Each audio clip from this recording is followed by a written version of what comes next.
Mucho para hablar de economía en esta segunda edición de Noticias en la Televisión Pública. Ya mismo estamos saludando a Florencia Gutiérrez, economista del CEPA. Florencia, bienvenida. ¿Cómo estamos? Muchas gracias. ¿Cómo les va? Bueno, recién mencionábamos, ¿no?, la agenda del ministro de Economía y candidato presidencial allí en los Estados Unidos. Hay mucha expectativa depositada, lógicamente, en el encuentro que más se va a mantener con la titular del fondo. Y un desembolso que llega a 7.500 millones de dólares que llegarán a la República Argentina, se supone, en las próximas horas. A ver, esta llegada de estos 7.500 millones de dólares a la Argentina, ¿qué significan? Más allá de ser utilizado parte para pagar otras deudas, lo que resta, ¿en qué se va a usar? ¿En qué se va a utilizar?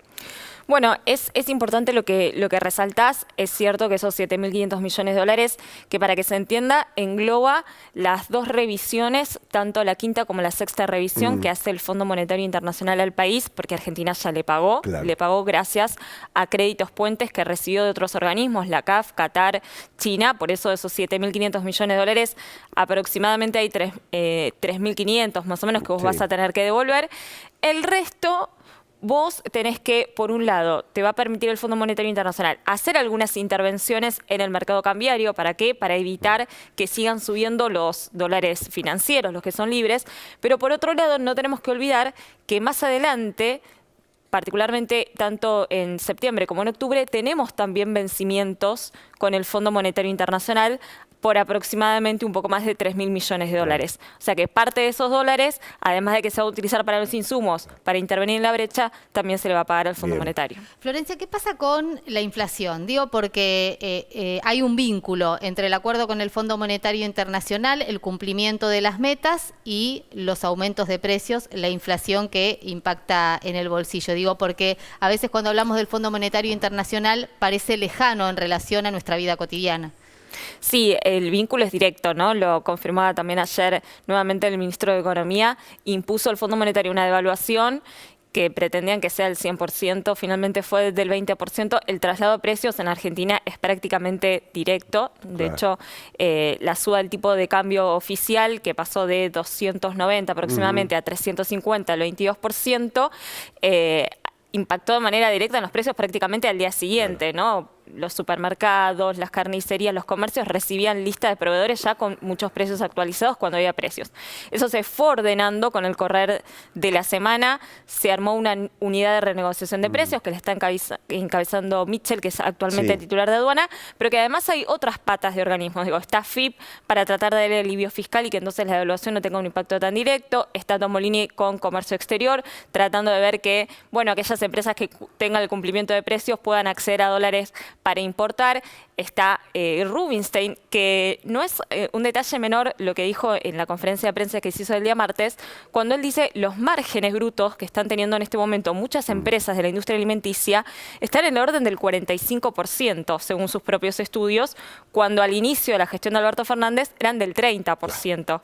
O sea, tienen muchas de estas empresas, más allá que hay un incremento en los costos, tienen espalda para sostener estos aumentos. ¿Por qué? Principalmente porque vienen aumentando muchas veces por encima de la inflación.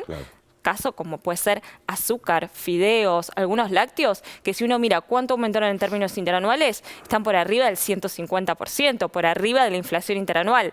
Entonces eso también se está teniendo en cuenta a la hora de negociar. Se renovó el programa de precios justos. De cualquier manera, bueno, probablemente tengamos un impacto en la inflación del mes de agosto que sea bastante considerable. A ver, dos cuestiones, ¿no? Las remarcaciones por las dudas existe, lamentablemente, en grandes empresas. Y después hay otra cuestión muy central, que son los comercios de cercanía, ¿no? Porque los acuerdos se están llevando a cabo con grandes cadenas de supermercados. ¿Y qué sucede justamente con los comercios de cercanía? Bueno, hay ejemplos, por ejemplo, precios justos. La misma mercadería que uno puede encontrar con precios justos en un supermercado, vas al comercio de cercanía y la tenés que pagar prácticamente el doble. Fuiste al supermercado, no había, sí lo encontrás en el comercio de cercanía, pero tenés que pagar el doble.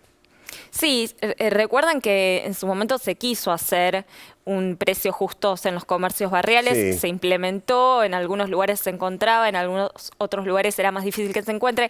Acá principalmente la negociación tiene que estar con los mayoristas, Claro. porque el comercio de barrio le compra al proveedor, al mayorista que tiene más cerca, a diferencia de las grandes cadenas de supermercados que muchas veces directamente negocian con la industria, ¿no? Con la empresa. Entonces, ahí es un acuerdo que se tiene que hacer y de cualquier manera también la fiscalización y el control, que es difícil en los comercios Sí, barriales, tal cual. pero hay muchas veces que estas propias empresas ponen dos listas distintas. Una lista es con precios para supermercados, otra lista es con Exacto. precios para los comercios de barrio. Bueno, eso es control y aplicación de multas en caso de que se verifique que está sucediendo esto. ¿Qué pasa con los anuncios? Bueno, ya ayer también se anunciaba, al regreso Sergio Massa estaría concretando una serie de anuncios escalonados. Digo, esto está vinculado con la devaluación, con la inflación y cómo impacta en los salarios, en los ingresos.